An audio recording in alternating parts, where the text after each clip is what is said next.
Welcome to Radio Ryder, the podcast for students by students. Bringing you the latest news and information from around the school. We are your hosts, Lewis Thompson and Connor Eager. On this week's show, we have results and upcoming events, as well as a dive into the history of New Plymouth Boys High School. Let's get right into it. This episode is sponsored by Easy Soil, developers of Sprout, a smart plant monitor for your houseplants. Visit easysoil.co.nz and use the code FIRST100 at checkout to get 10% off. That's easysoil.co.nz.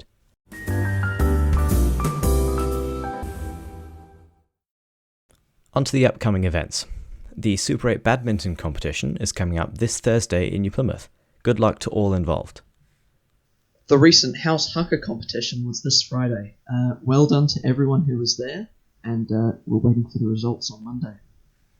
Also congratulations to Nicholas Dunnett and Marco Krahenhoff, who won the 4-hour North Island Rogaine Championships last weekend. The speech finals were last week as well. The winners for that were, for the Year 9s, it was Daniel Peng. For the Year 10s, Emilio Gray. Year 11s, Braden Ross. Year 12s, Brody Ferguson. Year 13, Milan Bakhta. If you want to watch any of their speeches, you can go to the New Plymouth Boys High School Facebook page. NPBHS is full of history. The teachers mention it a lot, but students don't really realise that it is one of the oldest schools in New Plymouth. We have the official history here, thanks to the school website, so let's have a look, shall we? Alright. Starting right back at the start, the New Plymouth Boys High School was built overlooking New Plymouth in 1882. The wooden buildings initially housed a roll of 35 boys, and in 1885, after vigorous debate, girls were admitted. Mr. Pridham, the headmaster, initially didn't agree to co-education classes, and the girls were taught separately until a lack of numbers led to combined classes in 1887. In 1900, the roll was still pretty small, and the education wasn't free, and it was £4 or $8 fee was charged per quarter or per term. And this was mainly due to the fact that education was not popular within New Plymouth back in that time either, so it must have been seen as an alternative to work. And even according to the Department of Education inspectors, pupils that entered the school were inadequately prepared, and many left too soon to reap the benefit of a full education. In 1902, free-placed pupils were accepted, science was added to the curriculum, and the building of a chemistry and physics laboratory approved. Public exams were introduced with some success, and a magazine entitled New Plymouth Boys High School Magazine, very creative, later to become the Tanakian, was published later that year. As well, in that year, sports became quite important, so there were many teams that went to other schools for the exchanges, the first exchanges, if you will. And in 1912, Mr. Pridham, the namesake of Pridham Hall, retired, and Mr. Moyes took up headmaster.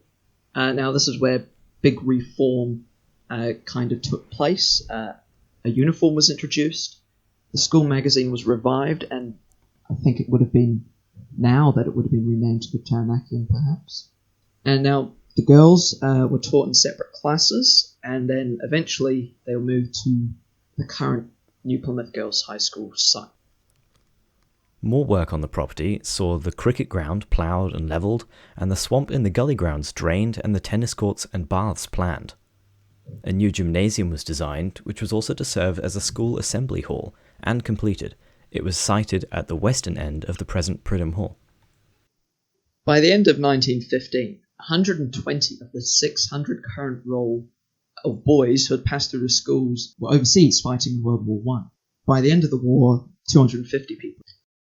Further disaster hit the school. August 21st, 1916, in the early hours of the morning, a fire broke out in the new gymnasium, fanned by a strong wind, engulfed the gym, the main building, and the fire brigade managed to save the headmaster's wooden home, adjacent to the boarding house, along with the south and east wings of the main block, the latter of which housed the physics laboratory. During this fire, lots of equipment and school records were lost. So for the next 2.5 years, where the school was being rebuilt, school was taught in the race course buildings.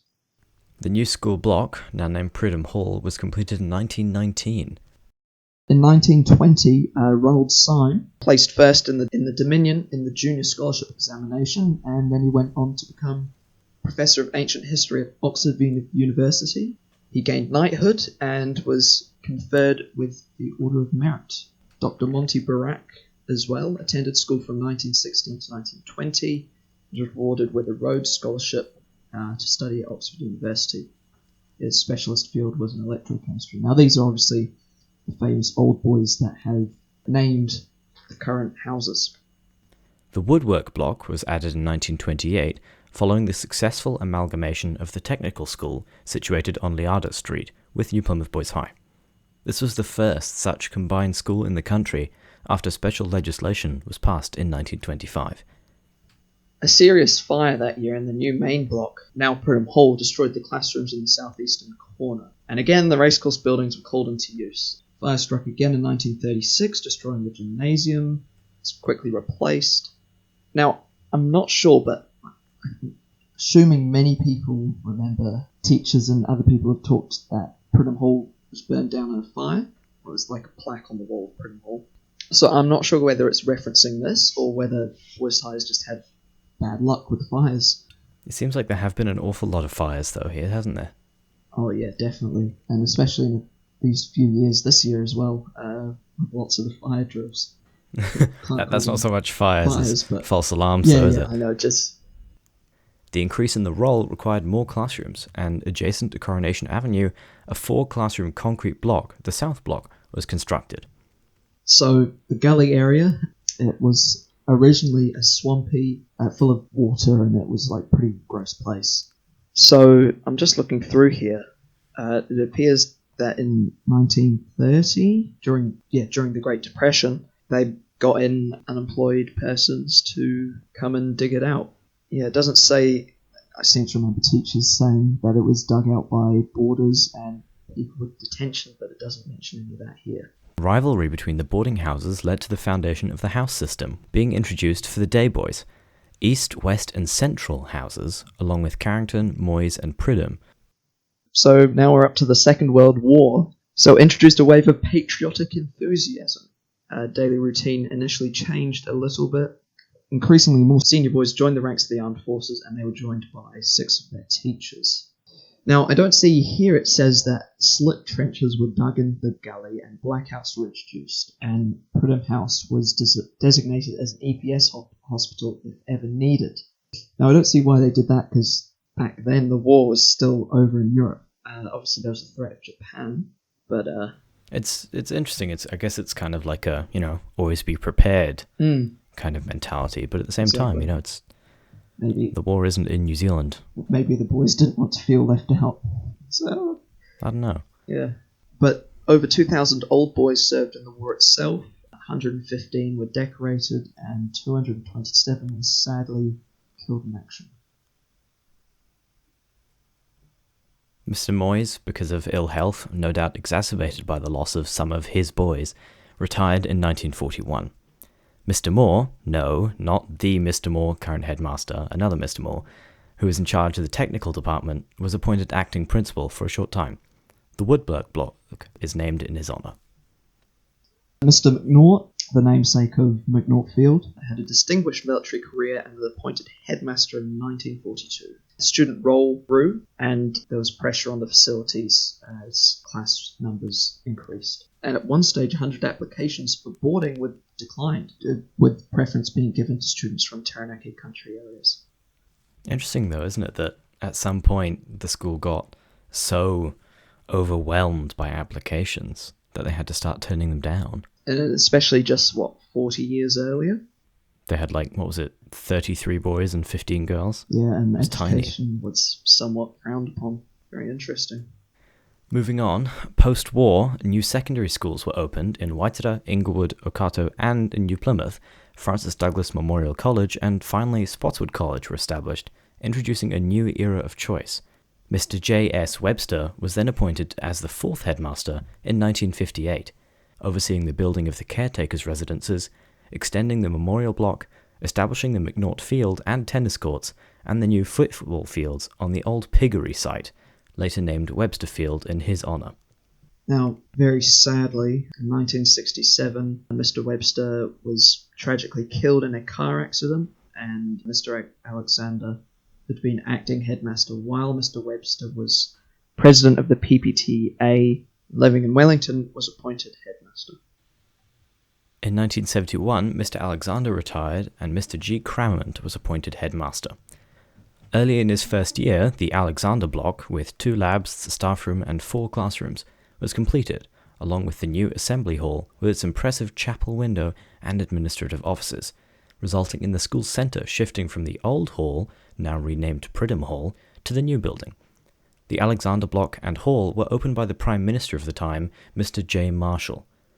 And during the time of the Vietnam War, which is where we're at now, which is the 60s, community expectations were changing. We had new look on schools.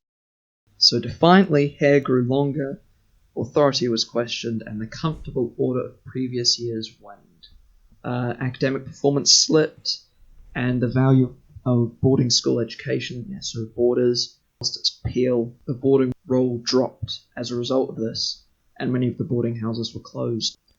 Both Niger and Pridham houses were later demolished as new requirements for fire safety meant that, with the expense of bringing up to the new code, their continued use was untenable. Study periods were also introduced for senior boys, along with a work experience class, which allowed some boys to work for local employers for a full day each week. The following year, Mr. Cramond resigned and Mr. T. Ryder was appointed, taking up the reins in 1979. Pridham House was demolished. Boarders, who had been separated into junior and senior groups, were once again placed in the restored Carrington and Moyes hostels. School buildings were also a focus of attention. The old block, including the assembly hall, was named Pridham Hall. Renovation of the science blocks began, and determined lobbying led to a new biology wing being built in 1980 on the old Pridham site. Plans for a new gymnasium were proposed, and a new tuck shop was built. So obviously by this time, boys' high school was starting to kind of form into what it is now, because we've got juniors, so 4th form, year 10 boys can take 6 subjects. Languages were encouraged. Latin was retained, Maori and Japanese introduced.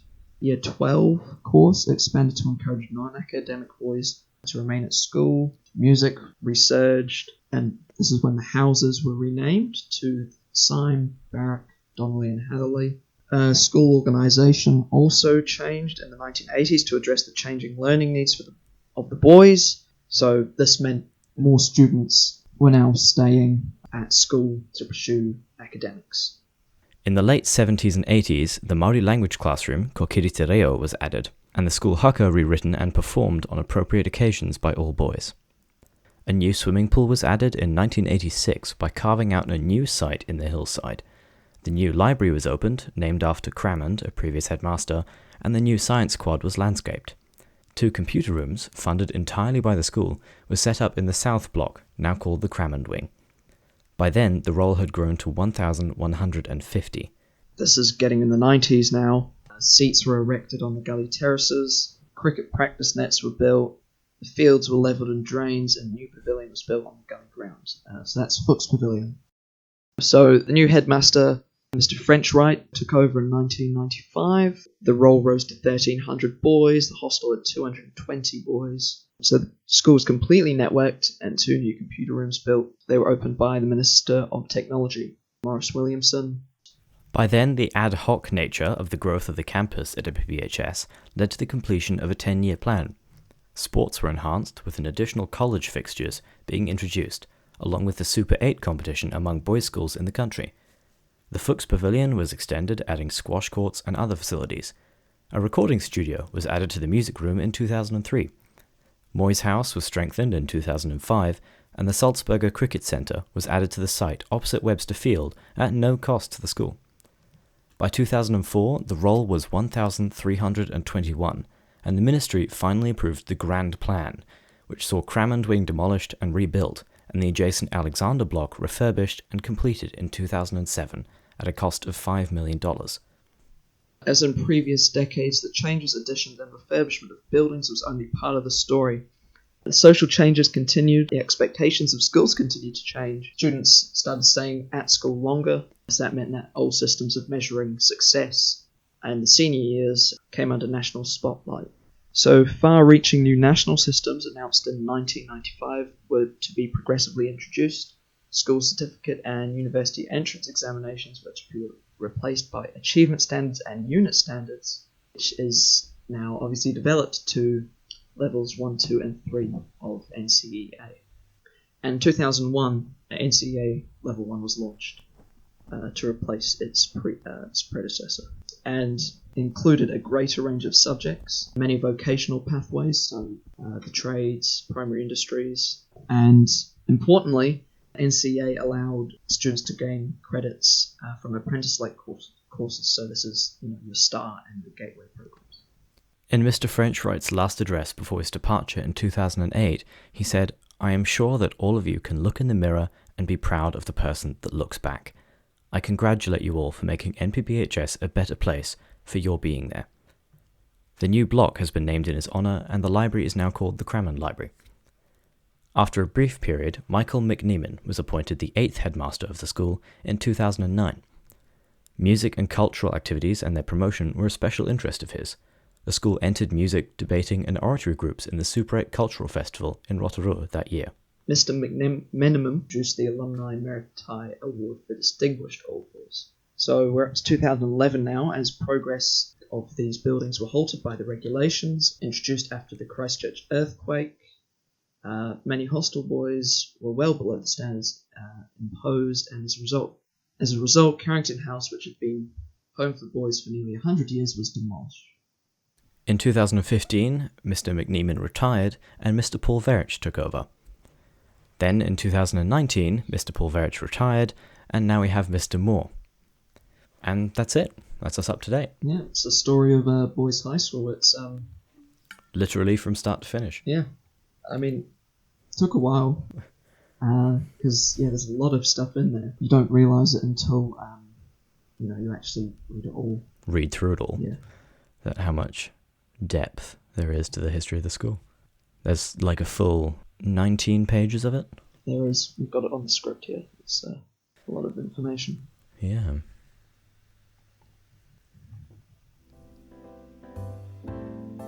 That's all for this episode of Radio Ryder. If you want to get in touch with podcast ideas, interviews, or if you just want to say hi, join our Discord. The link's in the description. Thank you very much for listening, and we'll catch you in the next episode.